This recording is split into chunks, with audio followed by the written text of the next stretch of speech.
Hello and welcome to the winter season of Beyond the Screenplay. I'm Michael Tucker and I'm joined today by the Beyond the Screenplay team, Trisha Rand. Hello, everyone. Brian Bittner. Hello, hello.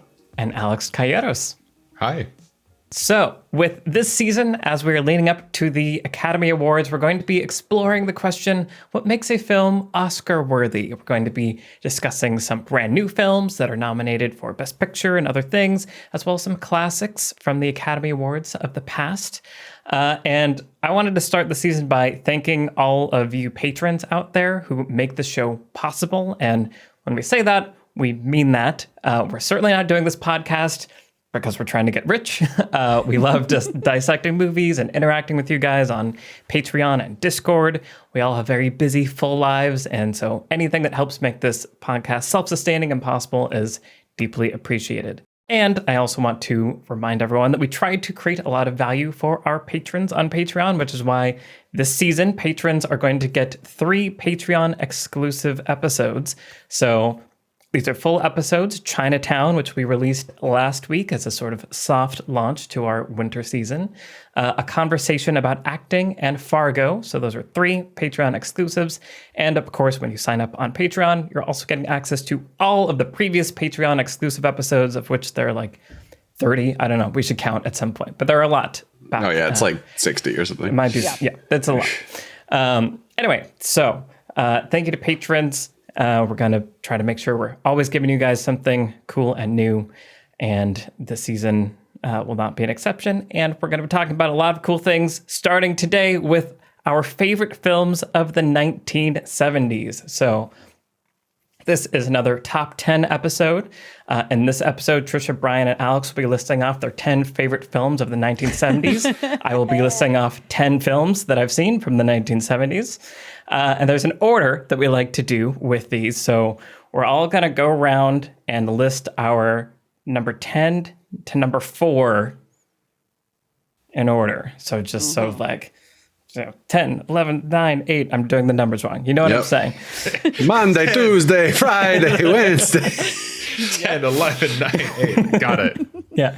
10, 11, 8. And so then we'll stop, and then everyone's going to go around and do their number 3s, and then number 2s, and then number 1s. And that is our finale.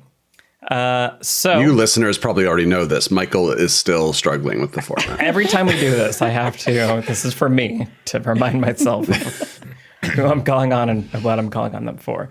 And the order is going to be a little bit different this time. So we're going to start with Trisha, then it's going to go to me, then it's going to go to Brian, and then we're going to end with Alex. No pressure, Alex. You got this. Got to be great picks. Okay, so before we get into going through our lists, we're going to talk about a little bit what was it like coming up with these lists, as we've liked to do in the past, like talking about sometimes it's hard to decide between best films or favorite films, and so everybody kind of develops a unique strategy. Trisha, what was your strategy as you chose your top 10 favorite films of the 1970s? Listen, I get the appeal of doing this as like a thought exercise. And I guess if you're like the kind of person who's really into like personality tests or just lists in general, maybe that you would really enjoy doing this. I do not enjoy doing this because I feel a lot of pressure when I have to make my lists. And my initial list had 22 movies on it, and I did get it down to 10. I object to this whole thing. I'm angry that I'm here.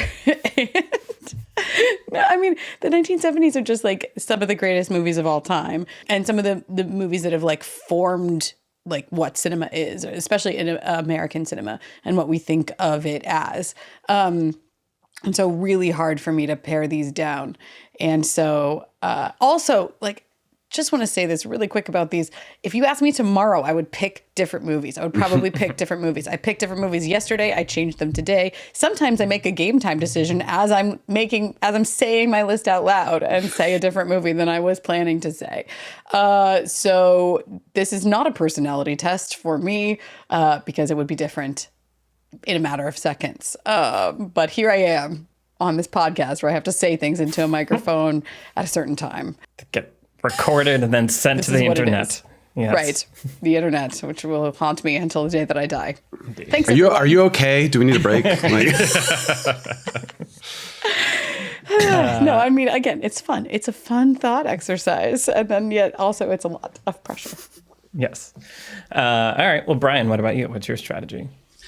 well, I didn't need a strategy this time because this was the easiest list I had to make so far up until a point. So shortly after we did the 1980s episode, couldn't sleep one night. And I was just like, I want to start kind of writing down my 1970s movies. And I have a lot of time when I have insomnia. Yeah. So that's when I look up what the First Wives Club is. Like, It's an amazing movie. I know. We talked about it.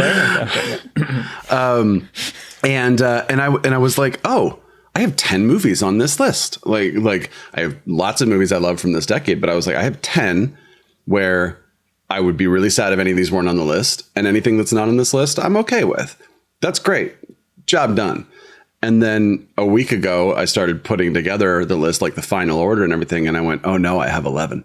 And then I don't know which one was omitted initially. So then I had to do some agonizing and some soul searching over the past few days. And we can pour one out for Taxi Driver because it just missed. I always thought it was going to be on there, but it just missed.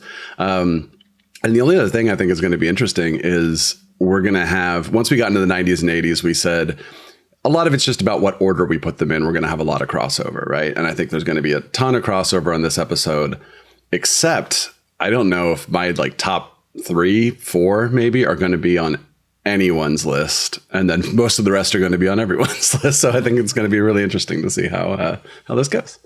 Interesting. Okay. Suspense. Indeed. And Alex, what about you? Yeah, this is an interesting one because, the 90s especially, but also the 80s, these are movies that were on the VHS tapes in my house growing up that I watched a million times. A lot of the classics from the 70s don't have that like extreme valence from childhood where, there's the childhood thing where there's infinite time. So you can just rewatch a movie 1,000 times. Star Wars is an exception on this list, obviously.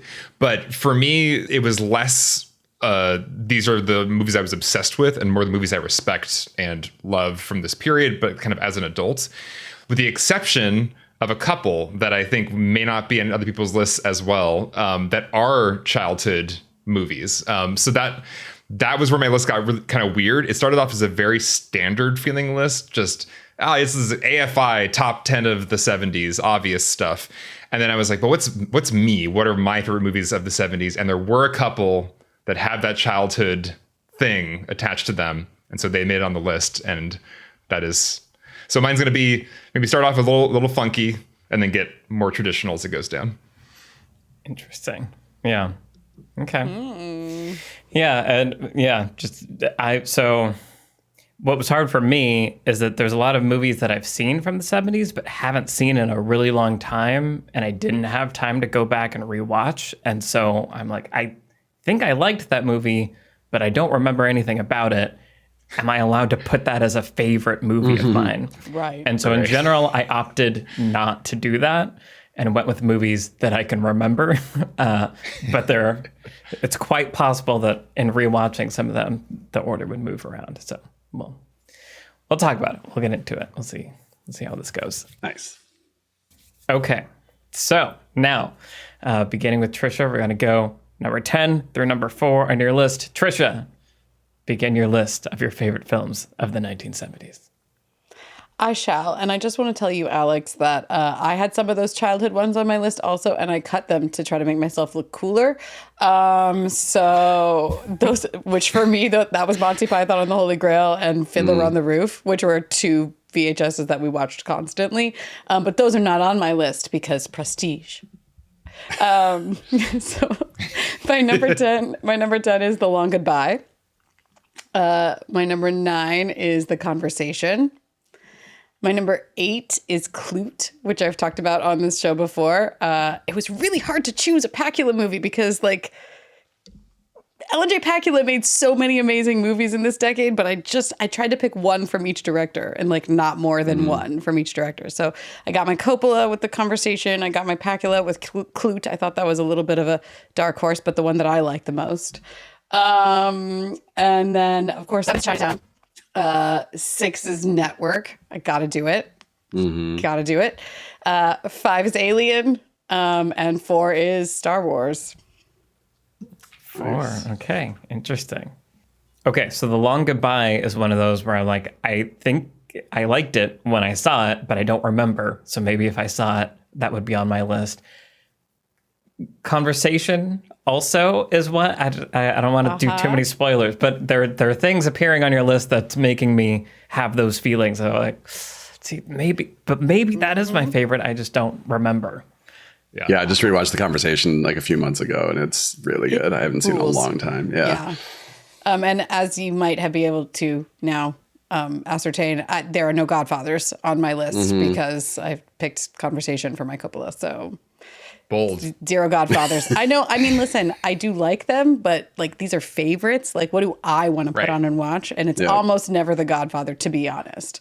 With respect, with the most deference ever to those films.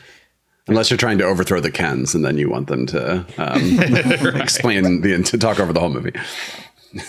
Okay. All right. Well, I guess I am up now then. Okay. So number 10, Grease. Number 9, Love Annie it. Hall. Number 8, Jaws. 7, Rocky, which wouldn't have been on there had we not done our episode. Number 6, The Godfather Part 2. Number 5, The Godfather. Number 4, Chinatown. Nice. Just solid. Grease. I mean, I wouldn't have picked it for you. I'm very surprised. So that was one where I was like, I had the conversation. I watched The French Connection last night because I was like, oh, I haven't seen that. Maybe that would get on here. Like, I don't know. Like The Sting, I remember liking.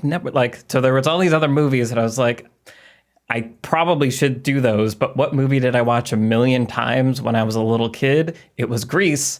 And I can't remember what happens in the plot of this movie. And I remember the words of every song for this other movie, Grease. So I think I should probably put Grease.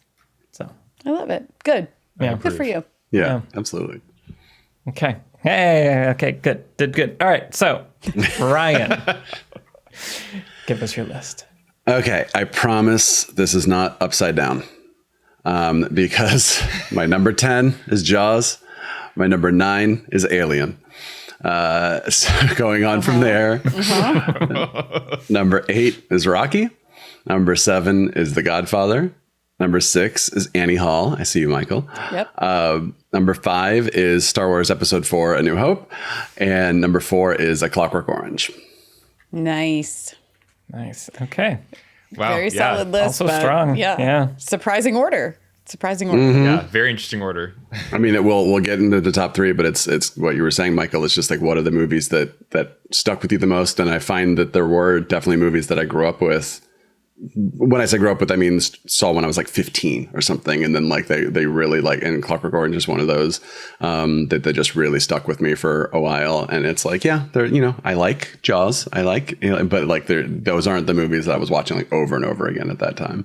Right. Those formative years, Yeah, that makes sense. Yeah, Jaws, even for me, is like, had we not done the video about it a couple years ago, I don't think it would have been on my list because like I don't really like Jaws that much as a kid, but like I appreciate it more now. So yeah, It's sort of the relationship you have with movies that are this much older is interesting. Alex, what's your list? Well, Michael, also number 10, Grease. Hey! Oh, that's so cute. Grease buddies. Number 9. Tell me more. Number 9, Young Frankenstein. Oh, nice. Number 8, Rocky. Also, thanks to the podcast, because I had maybe seen parts of it, but never the whole thing, and never with the appreciation I have now from watching it recently. Hey, guys, you're welcome. Wow. Thank you, Brian. Number 7, Network. Number 6, The Exorcist. Number 5, Alien. And number 4, also thanks to the podcast, Chinatown. Very cool. Got a number 4 overlap there. Okay. Yeah, I could have told you none of us would have The Exorcist, probably. Well, I might be wrong. Maybe it is, Brian. 3, 2, or 1. Still time. Who knows? Ooh. No, but Chinatown, like, really, it was almost top 3, just because I loved it so much in this recent viewing, partly because of just how, I don't know, just how tight and intricate and wonderful it is as a screenplay, as a film, as a package. It just feels perfect in that classic movie way. So, yeah, Chinatown, man. Good movie. Something that was happening for me also is like there were movies that in my head I was like, that's 70s, and then realized it was just after or just before. Yeah. And so there's 100%. a lot of like late 60s and early 80s movies that feel like 70s movies but aren't. It was also interesting. So like I mentioned, I watched The French Connection last night for the first time. And it just, I feel like it's such a great example of like how filmmaking changed in the 70s. And so, French Connection, there's a lot of handheld. They're on the streets of New York. It's like almost like cinema verite. Like it feels real because you're there and you're on the streets, and you had cameras and film in the 70s where you could hold it in your hand and walk around, and like film stock that you could shoot like at night and all this stuff. And so it was interesting to remind myself of like the technology change that also happened going from the 50s and 60s to the 70s and 80s that allowed this sort of grittier aesthetic to even be possible to capture on film. Yeah, I mean, I think I mentioned it a long time ago on the podcast, but I'm so fascinated by this decade in terms of the filmmaking. There were some movies that I saw when I was, like I said, 15-ish, and it didn't really mean anything that they were from the 70s, especially a movie like Clockwork Orange, which feels like it's from no time. But then once I started like watching movies, capital M, films, capital F, that I should watch, then I started there was like this 70s thing that I actually really didn't like. My friend and I were watched like Dog Day Afternoon and Straw Dogs, coming this like Sam Peckinpah kind of thing. I was just like, nothing is happening. This movie is so long and dry and whatever. And I'd have to rewatch some of those movies to see how I feel now. Maybe the conversation felt that way a little bit back then. But I've kind of fallen in love with that aesthetic now, where I just really love kind of sinking into these movies and just appreciating that they are just doing this pure vibes kind of thing, right?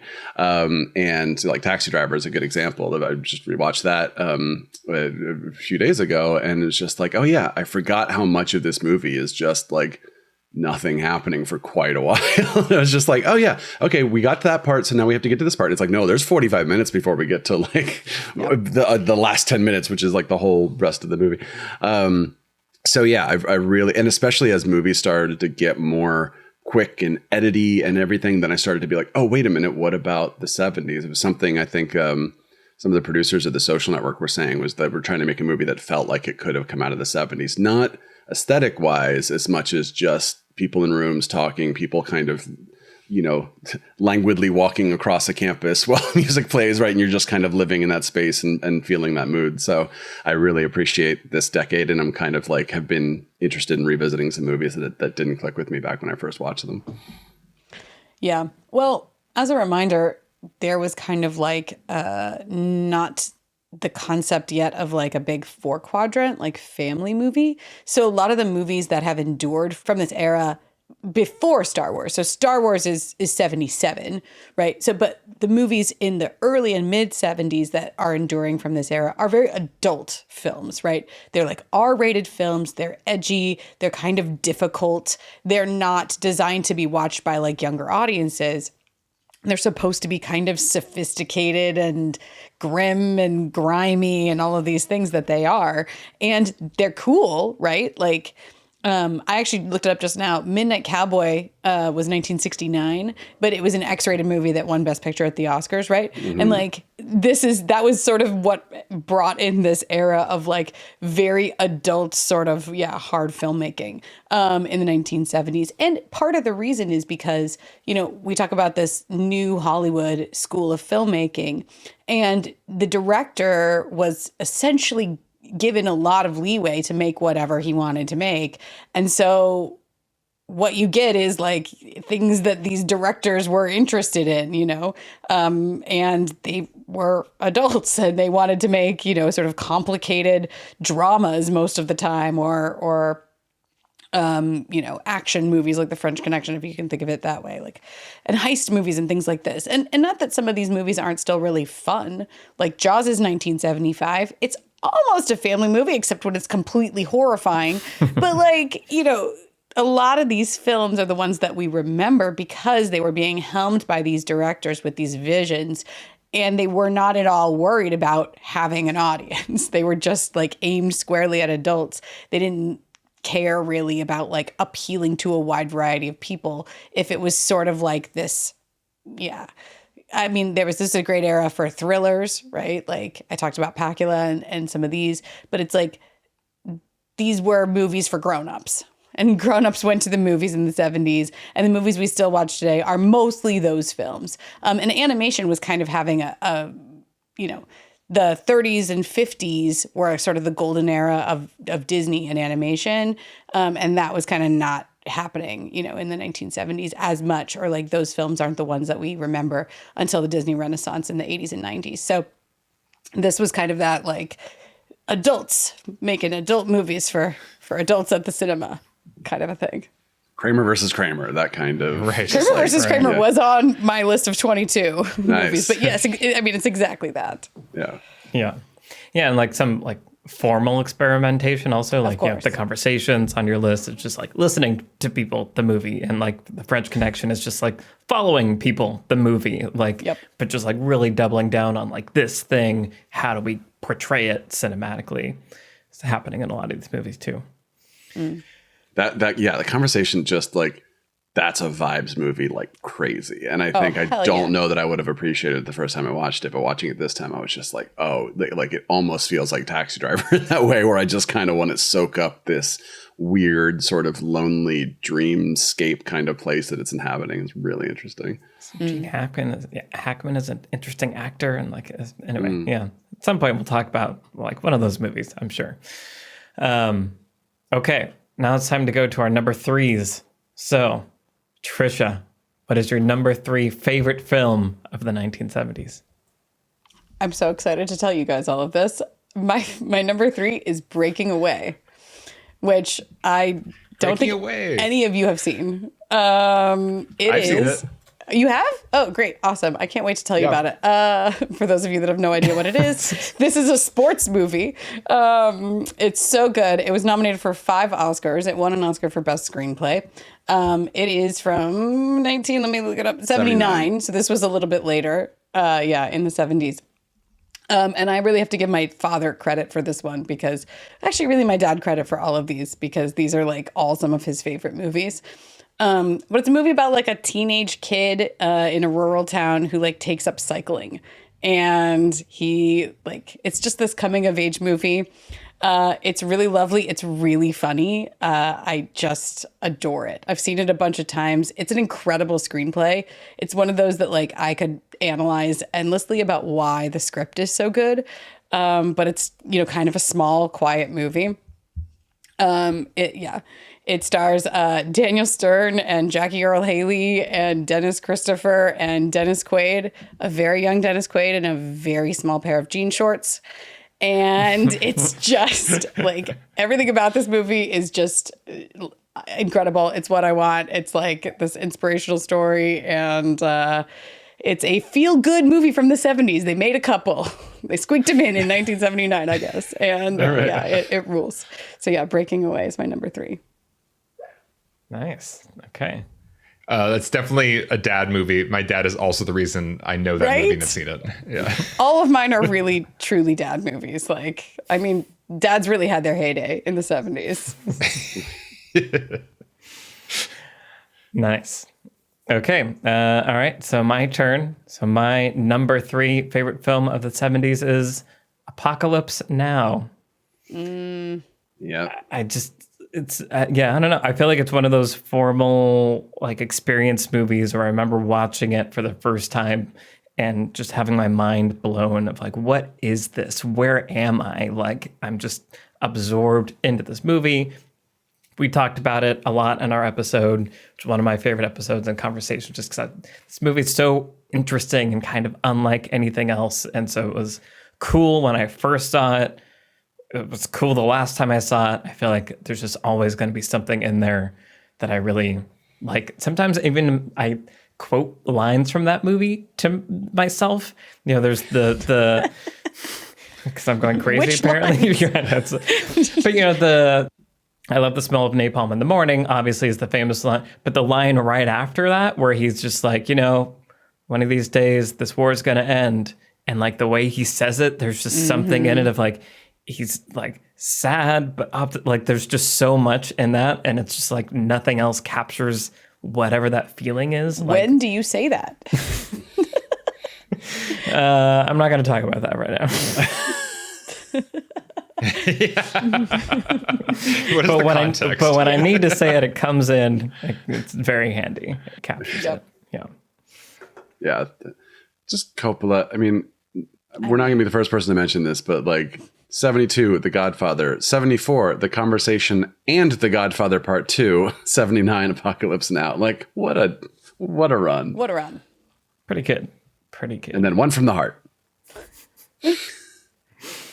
Okay. Brian, what is your number 3? My number 3 is The Exorcist. Nice. The minute I said it, I was like, nope. I'm very wrong about that. I was like, what are you talking about, Trisha? The Exorcist, gotcha. Yeah, I mean, I really do love this movie. I think there are movies that I, you know, was like excited by when I was younger. And then as I've gotten older, I'm like, it kind of wore off. But every time I watch this movie, I'm just like, I really love the directing and the mood and that it sets. And then it's doing really interesting thematic stuff. And I like being scared by horror movies. I like being put in that place. It's like if I watch a rom-com, it's to feel those emotions. If I watch a horror movie, it's to feel those emotions. And I feel like I'm consistently disappointed by horror movies when they cease to give me anything. It doesn't even have to be like scared as much as just like unease or chill or whatever. And this is one of the few movies that I can like just think of certain parts of it and it gives me chills. And when I watch it, it just puts me in this like very, very uneasy state that I enjoy being in because I know I can leave at the end. Yeah, man. Ari Aster in an interview at some point talked about, I think, movies that inspired him. And I don't know if he mentioned The Exorcist, but he said movies that seem like they are evil. Like there's something evil about them in their DNA. Like it's an artifact that is like evil at its core. And I think The Exorcist feels like one of those movies. I think Ari Aster's movies also feel that way. Yeah. He has successfully replicated the feeling of evil at the core of his films. But yeah, I remember watching The Exorcist for the first time. Well, the first time I watched it, I walked out of the theater because I was in 7th grade with my dad, and it was a re-release. Oh and I was like, I can't handle this, and we left. But when I actually got through the whole movie, there was that feeling of, yeah, this is evoking emotions in me unlike anything else. Like I am so deeply unnerved and disturbed and chilled, like you were saying, Brian. And that's just always really impressive when a film can like give you the full body experience of really deep, weird emotions. It's interesting because that's like why I avoided that movie for the majority of my life was like, you know, my mom basically saying that of like, that movie is like, there's evil inside of it, like stay away. And it was like, freaked me out enough that I'm like, oh yeah, that's fine. If something's evil, I will avoid it, obviously. Yeah. But then you watched it. But then I watched it. Yeah. Probably too late Was it in evil? life. I kind of giggled the whole time. I feel like I had built it up so much in my head and I watched it like so late in life that it would have been impossible to like actually like meet or surpass my expectations. You need to be an innocent 12-year-old in the theater. Yeah. Well, interesting. I've had it on my never watch list for quite a while. So I don't plan on moving it, but like it just that's where it sits, and maybe, you know, I would think it's funny actually. I don't think so. I think it's going to stay on my never watch list. Probably not. Yeah, I think that's probably a good call. I agree. Yeah. Alex, what's your number 3? My number 3 is Star Wars: A New Hope. Yeah. And yeah, what is there to say about this movie? I just, it probably changed my life and everybody else's lives. It changed cinema. I mean, it's hard because I do feel like for me, Star Wars has become tainted. It's that thing where too much of a good thing becomes a bad thing. And it's like the Star Wars brand is so many things now and not what it once was. So in some ways it maybe has fallen on the list because of just the time and what has passed, in the last couple of decades around Star Wars.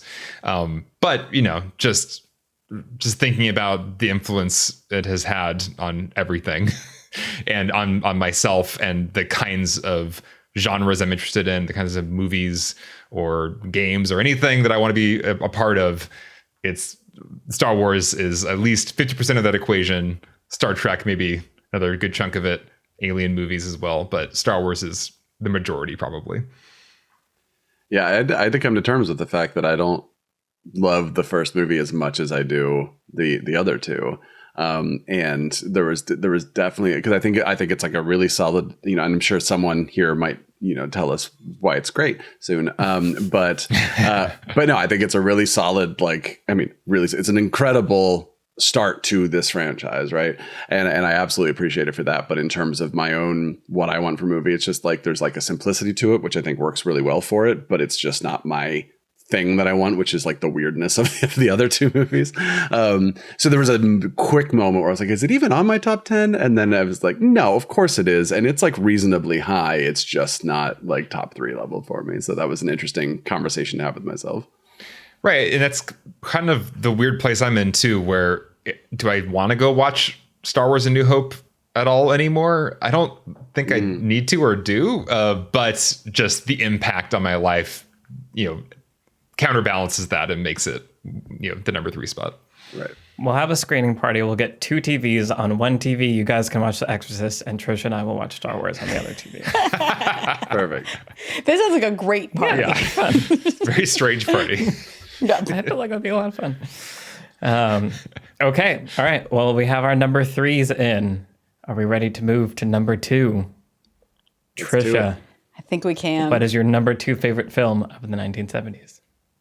This one goes directly out to my father. It is The Sting from 1974. In fact, 1974's Best Picture, and was nominated for 10 Oscars. It won 7, including Best Picture that year. In my father's hometown, when he was a younger person and going to see that movie, it ran in his hometown theater for 1 whole year. It was just consistently selling to crowds. It is an amazing movie. My love of heist movies is directly born out of The Sting, and I just really love it. It's just so fun. It's so entertaining. It's so watchable. Like, Robert Redford and Paul Newman are gorgeous and amazing, and it's so good. I don't know, everything about it, the twists and turns, it's so twisty, and you're just with the characters the whole time. I would love to do a podcast about it one day. I've seen it a number of times, and every time I watch it, the ragtime soundtrack becomes very tiring at a certain point. But other than that, I have 0 complaints about The Sting. It rules.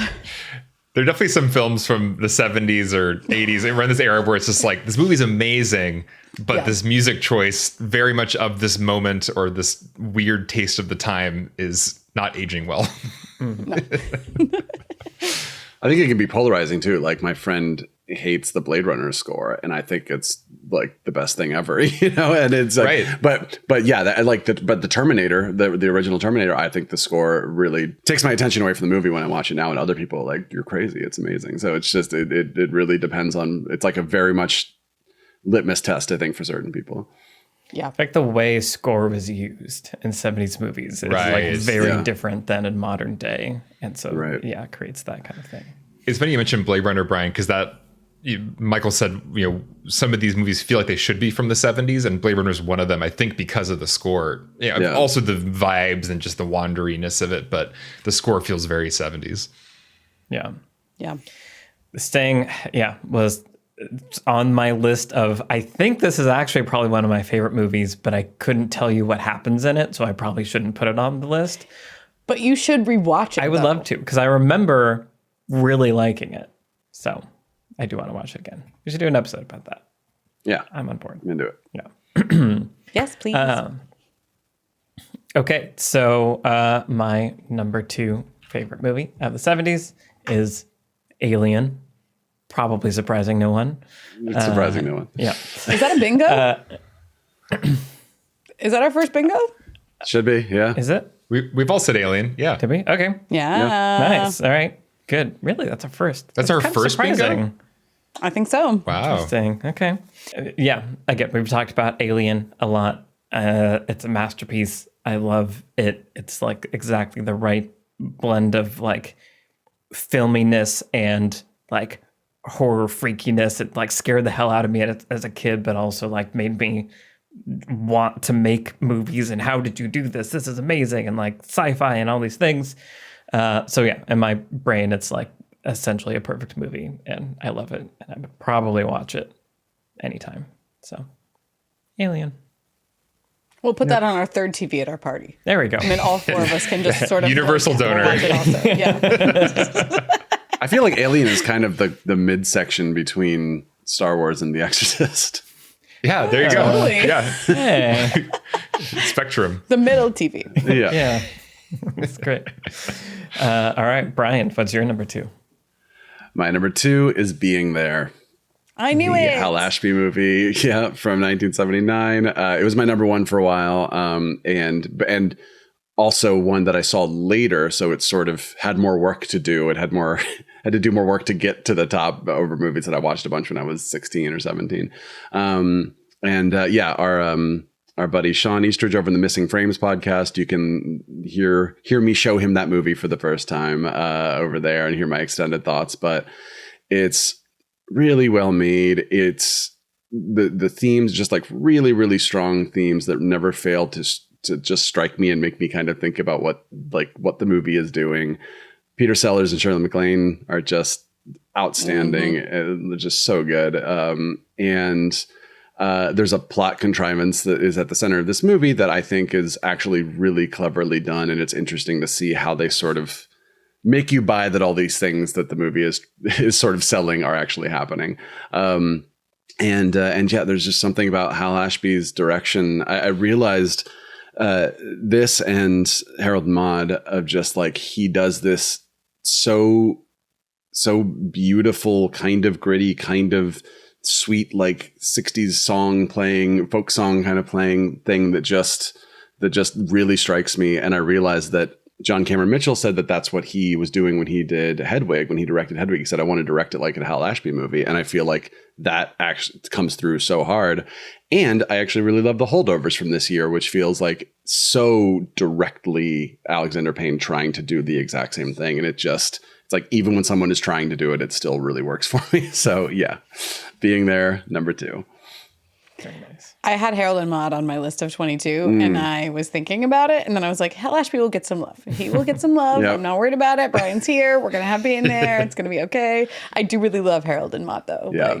Yeah, so good. Yeah. Glad you shouted out Missing Frames also, because that's what made me watch The Exorcist for the first time. So if you want to hear my live reaction to, like, or hot take reaction to The Exorcist, you can check out that episode of Missing Frames. Giggling, apparently. A little bit of giggling. I watched it with our friend Wyatt also. I feel like that was maybe added to the giggling. That's guaranteed that explains giggles. that. Yeah, but we gave it a fair shot. We were both. Anyway.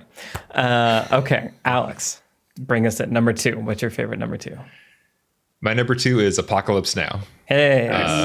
For a lot of the same reasons you mentioned, Michael. Just it's and kind of like what I was saying about The Exorcist as well. It's just one of those full body experience movies where I walk out of watching that movie and I feel like I'm on drugs and I'm kind of tripping and reality seems different for a little bit. And I'm always really impressed when I can walk out of just like viewing and hearing something and literally my state of consciousness is temporarily altered and kind of like screwed up for a bit. And Apocalypse Now does that. And it's just such an amazing strange, like all-consuming journey to go on that ride in that movie. And yeah, it's one of a kind and so special. And I am always down to watch it. Basically, it's a movie that's both difficult but also kind of not difficult, because there's something pleasurable about the filmmaking and how weird and crazy it is, and the audiovisual experience it's not doing the minimalist gritty thing. You know, there's like war movies or Academy movies that are, look how serious we are, we're going to be very spare and minimal, and like you will suffer with the characters in this minimal, like bare bones way. Apocalypse Now is like horrific suffering and horrific, like strange things happening, but in this like lush, gorgeous way. and I appreciate that. And it makes it rewatchable for me and always an experience worth going on. Yeah. It's like, yeah, essentially exactly what you said is what's like, cinema is insane, basically. You can go in and we're going to flash images at you 24 times a second for like 2 hours, and we're going to play some sound at you, and you will like glean meaning from that. Like that is pretty cool. And I feel like that movie is like such a distillment of that process in a way that like makes the kind of magic of that more accessible, and just because it is so weird and such a trip. And as we talked about in the podcast, like it holds up so hard. Like it still looks incredible to the point where you're just like, you know, and I think it's that practical versus CG thing, right? It's like we've seen things 6,000 times bigger than that movie in theaters, but we haven't seen anything that feels as big as that movie, or we haven't seen much that feels as big as that movie, I think, for me. It's like, how did they do this? This seems impossible. Yeah. Okay, well, it is now time for our number ones. Are we ready for this? Does everybody have their seatbelts on? Do they have seatbelts? I don't know what Alex is. What? Brian knows what mine and Michael's are. Yeah. He doesn't know Alex's. Everyone does. But yeah. Yeah. You guys know what mine is? No. I don't think so. No. Okay. All right. We don't have the brain. We don't have the like fact thing in my, at least I don't have the like fact tracking in my brain that you do, Brian. So. Oh yeah. My brain is just a steel trap for the most useless information. And I could not tell you how. Brian's brain is a spreadsheet of trivia. But like taxes, how cars work, I don't know. Yep. That's not that important in the grand scheme of things. This is. So what's my number one, Brian? I'm going to go on a limb and say it's Jaws. It's definitely Jaws. Yeah, it's Jaws. Of course it is. Yeah, this movie, super influential on me. I love every frame of it. It's amazing. I'm the one who insisted we do a video on it on the channel. And I think it's endlessly studyable, and also just, I don't know, everything about it. Like it's scary, but thrilling, but heroic and adventurous. It becomes like this seafaring adventure in the middle. The character, a triangle of the three men on the boat who are hunting the shark. Amazing. It's amazing. It's just an amazing movie, and I could watch it at any point. And like I remember where I was when I watched that shark explode for the first time. Just like, oh yes, Shark. I'm so happy. Yeah. Well, I also remember where I was when I saw the Death Star explode for the first time, and just the emotional release of like seeing the big bad thing blow the hell up is just so intense. Like cinema. Spielberg and Lucas, they really cracked that code in the 70s. Just blow it up at the end. It's amazing. When Luke closes his eyes and says, "Smile, you son of a bitch," and the Death Star. Exactly what I'm saying. Yes. Anyway, it's amazing. I love this movie. Yep. But it wasn't even close. My top three were not even like hard to pick. So yeah. I realize you and I have this inverse Spielberg thing where I realized that Jurassic Park just missed my top 10 of the 90s. Last Crusade. I know. Last Crusade just snuck in on my 80s, and Jaws just snuck in my 70s. And for you, these are like you're literally the number one. Yeah. The number one. Yeah, for sure. Yeah. They don't like the blowing up thing. We really don't blow things up the way they used to. We really don't. Well, they're blowing up the whole time, and the blowing up becomes meaningless. It's just it's blow up every scene. And Well, I'll talk about this in a second. Brian, what's my number one? It is the laser sword movie. Yeah, the War of the Stars. So obviously Star Wars is my favorite film of the 70s, probably still my favorite film of all time. Lots of things to talk about, but I want to continue on this blowing up track because so the Death Star, like we're saying, is this amazing catharsis of just like, and then boom, it's like gone. And I feel like one of my problems with the prequels and then kind of every movie since is I feel like Lucas even like wanted the explosions to feel more realistic. So like when the pod racers like crash, you know, the engine falls and then it tumbles on the ground and then pieces come off. And it's like, oh yeah, I guess that's how things like actually happen. But in Star Wars, you couldn't do that. You filmed a fireball and you put it over the model going boom. And it was great. Yep. Bring back simple fireball explosions. Yes. Yeah. Like this is what like even Rogue One did so many throwbacks to like the original Star Wars, but the booms still weren't. Like there's too much debris. It's too real. Clean. It's too much realism in the booms. Yeah. Well, and with Jaws and with Star Wars, it's like there's the one last shot, right? And it's like you have to get the one last shot or it's like absolutely, it's all or nothing on the last shot that you have. And then when you get the all, right, like the tension is high, it has funneled all of the tension down to this like point the size of a womp rat or the size of like an air tank or whatever. And it's just like, it has funneled everything down to this and it's like this or nothing and complete failure. And so the explosion should be like this huge emotional release and shouldn't challenge your brain, right? It just should be this like, and then it was over, right? And like this hail of shark blood and parts just rained on the sea later. And then it's just like, it should be that. And then you can just move on. And then both of those movies, there's a little bit more in Star Wars with like the ceremony and everything, but they just like get out quick after that. Like this is it. The movie is over. We've moved on. Like we're going to paddle back to shore. We're going to hand out some medals and that's going to be the end. And I love it. I love it. It's just so archetypal, simple, like storytelling. It'd be really interesting to overlay like the last sequences of Jaws and Star Wars to see just like the ebb and flow, how like in sync they are. I'd be really curious, to see how that lines up. What I thinking to Star Wars, I was mentioning a moment ago, like, oh yeah, I don't gotta watch it again. But honestly, every time I watch that finale, it does get me because like all the layers are working in that moment. You've got the use the Force Luke, you've got the swell of the Force theme and Luke's theme. It just there's so much magic happening in that. Like tightening, and then the release, as you said, Trisha.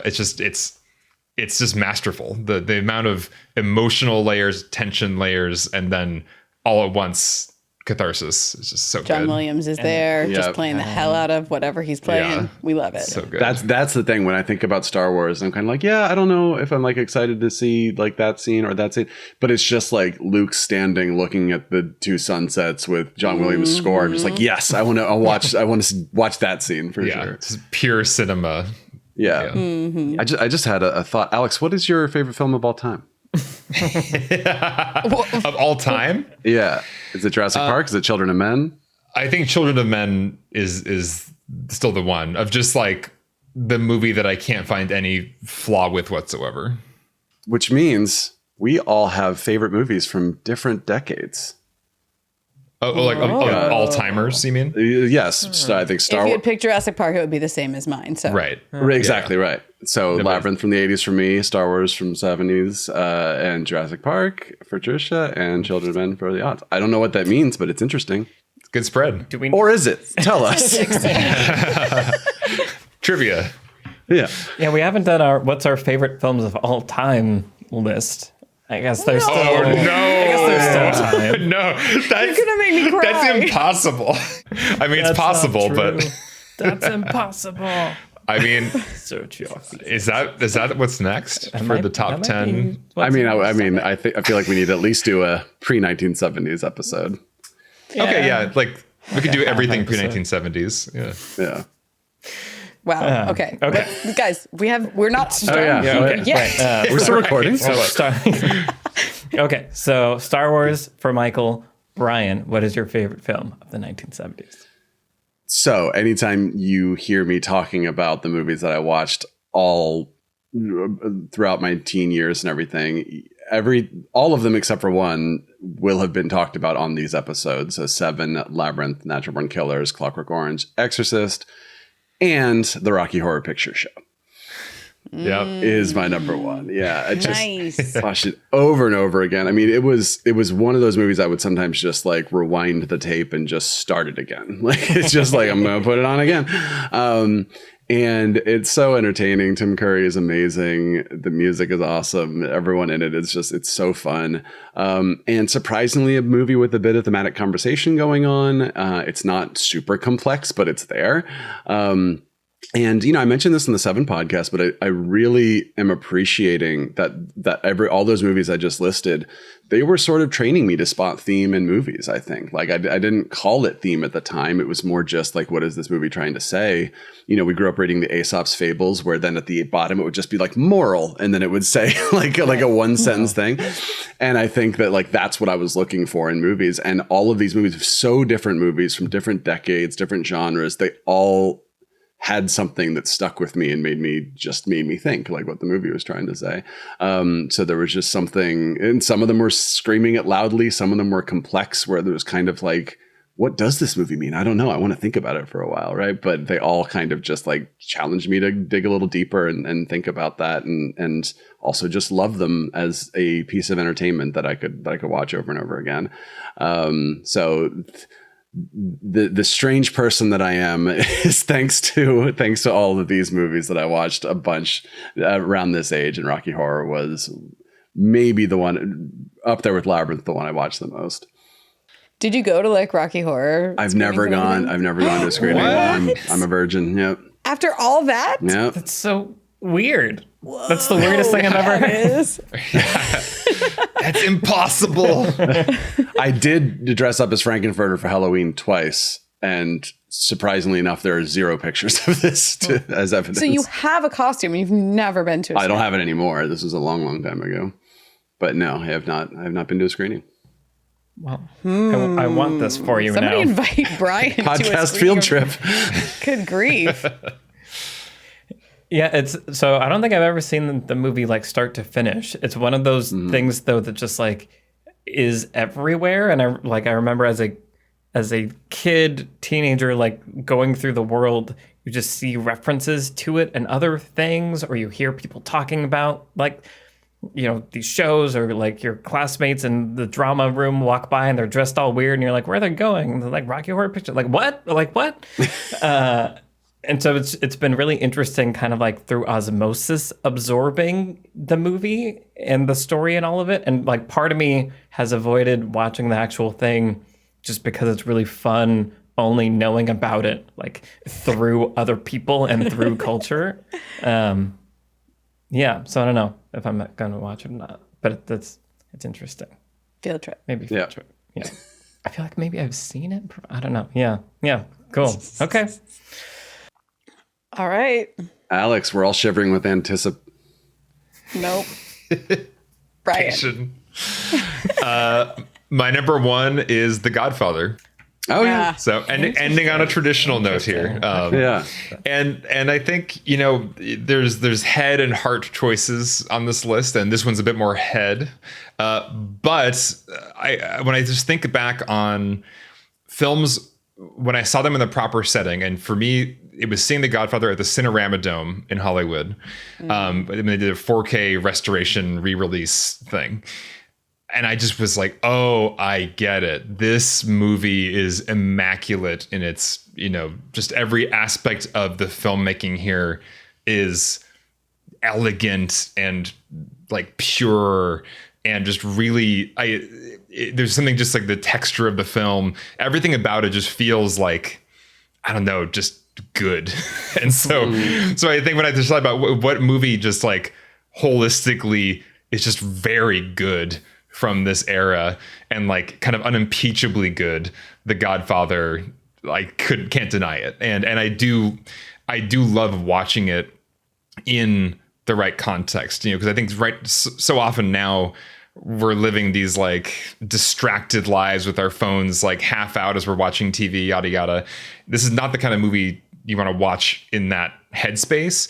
But it's the kind of movie that when I'm in a dark, can't do anything else, theatrical space, it is a really enjoyable experience. So yeah, The Godfather made it to my number one, even though it's not a movie that I watch over and over again or I'm obsessed with. It's just that good. It deserves to be there. Yeah, I like the head and the heart thing. I was thinking about sort of like if there's like a scale where, how much you appreciate a movie is up here, but then down here is how much you actually like watching it. And then some movies are the other way. And I feel like Chinatown, for instance, we talked about, it's a movie that like I like it, but I appreciate it more. And then, Rocky Horror Picture Show is a movie that I like more than I appreciate as a film, right? I'm just like, no, I just like it. It's just fun. And I feel like Godfather, and honestly, Godfather Part 2, I feel a little that way, where I'm just sort of like, I appreciate it more than I actually enjoy the process of watching it, even though I do really like it. But yeah, Godfather feels like one of those movies that I should be like, I appreciate it, but I don't really love watching it, but I just really love watching it. Like it kind of works both ways, which is really impressive. Yeah. Part 2 for sure doesn't really work for me in a lot of ways, which I feel guilty about because it's often held up as like the better one even. I honestly never really enjoy watching it start to finish. I don't know what it is, but the first one, not the case. The first one, I am like you, Brian. I'm both appreciating it and I'm not shifting in my seat, kind of wondering what the hell I'm doing here. I am like enjoying it scene by scene, moment to moment. One thing I would like to hear from listeners potentially on social media or on the Discord is for those that are younger, and maybe didn't get introduced to some of these movies when they were young, which in fairness, we came to a lot of these movies as adults also, but I do wonder how a younger, like a Gen Z would have I don't know, what they would think of some of the pacing and style of 70s movies. Because as I mentioned, sometimes they are kind of difficult, right? Like there is a complexity to them and the way that they look and the way that they're paced. And we talked about the score and all these things. They're so different from modern filmmaking that I do wonder how young viewers think of them. Are they just the way that we think of movies from the, I don't know, 40s and 50s or something? I don't know. I'm very curious to hear from people about that. Yeah. Yeah. Well, and again, like I said, watching French Connection, the language of cinema was different. We speak a different dialect of filmmaking now. And I watched that, as that famous car chase, and then I watched the Batman car chase because I listened to interesting. Because I listened to an interview with the cinematographer, and they talked about the French Connection being a big inspiration for them. And so watching those two things back to back was interesting. And it was intriguing to see how those influences had been adapted, but it still just felt different. There's something about the way movies, we expect them to be paced, and the music and all these things that it's just different. And I don't know that we can ever capture that moment in time and that all of those things ever again. And I feel like the 70s in particular is distinct in that way, which is just interesting and special. Yeah, I wonder if there was just how film developing kind of moves in trends and certain other kinds of color grading moves in trends and aspect ratio, all these kind of things become trendy, and so everyone wants their movie to kind of look like this one movie, and then they kind of all grade it all that way, or were all these guys shooting on the same film stock, or they had they all went to the same schools because they literally did, or I wonder what it was about why they all kind of have the same vibe. And I don't know if if you shot on film today, like if you got the film stock and somebody experienced in developing it the same way, and you shot natural light or like in studios with the kind of like lighting that they did and these kinds of things, could you make a movie that was like indistinguishable from a 70s movie, or would it inevitably look modern? Is there something in the water, air, DNA now that would change it irreparably? I wonder. I mean, because there's just so many things that, like, the confluence of technology, like, again, watching 70s movies, remembering, cutting literally meant cutting. Like, every time you're cutting, someone had to physically cut the film and, like, tape it together. Like, it wasn't easy to make a movie back then. And so I feel like there is just so many, like, ineffable things, technology and else, and just a cultural moment that, like, I don't think you can make a 70s movie outside of the 70s. But the challenge is issued. You heard it here. I mean, I will say the Holdovers like really surprised me in what it did in that regard. The trailer was broadcasting that hard. Yeah, that's true. Yeah. But it does the, like, they're walking through the snow and then it's doing that sort of slow zoom kind of thing that they were doing, and like, again, the Hal Ashby thing, and then they're playing some folk song over it, and I was like, wow, I was really impressed by how well you're nailing this. And Spielberg's West Side Story, I think there was a similar thing, not 70s but 60s, where it was just like the color grading. There's something about it that just made me go, if you put a frame of this movie or 30 seconds of this movie in front of me and said, what decade is this from? I don't know if I would think it was like a highly remastered thing from the 60s, Mike, but I don't know that I could tell you that it was definitely not. Yeah, fascinating. The color grading of this era is going to be like very low contrast, very gray, washed out, beautifully crisp images. Well, so it's just now 2024. I'm really hoping that we get away from like the teens look and that the 20s become something different. Right. Because I'm tired. Yeah. I'm tired of the teens and how it looked. Yeah. It's the era where our screens can display the most contrast ever and our movies have the least contrast ever. And it's just so maybe puzzling. Partially because we have dynamic range, we want to get into the like minutia of dynamic range instead of just like the ends, I don't know. I mean, the two biggest movies of the year were Barbie and Oppenheimer, so we can have a contrast conversation. Something's changing, maybe. Yeah, things are changing. We're gonna. Yeah. Yes, we are. So again, to run through all of the movies that we're going to be talking about this season, our Best Picture winter season, Chinatown, available right now over on the Beyond the Screenplay Patreon. We've just talked about our favorite films of the 1970s. Poor Things is next week, which I'm so excited to talk about. Anatomy of a Fall, Patreon exclusive, a conversation about acting. Past Lives, Dune Part 2, Fargo, and Oppenheimer are all coming down the pipe. It's going to be a really interesting season. I'm very much looking forward to it. So we want to say a big thank you, as always, to the patrons that make this show possible. If you want to support the podcast and get access to some of these patron exclusives, head over to the Beyond Screenplay Patreon. The link is in the show notes. Thank you to our producer, Vince Major. Thank you to our editors, Donovan Bullen, Caleb Berg, Graham Harther, and Eric Schneider. I'm Michael Tucker, and I've been joined today by Trisha Rand, Brian Bittner, and Alex Calleros. All of our Twitter handles are in the show notes. Send us a tweet and say hi, and we will see you in the next episode for our discussion of Poor Things. Bye, everybody. Patient. Bye.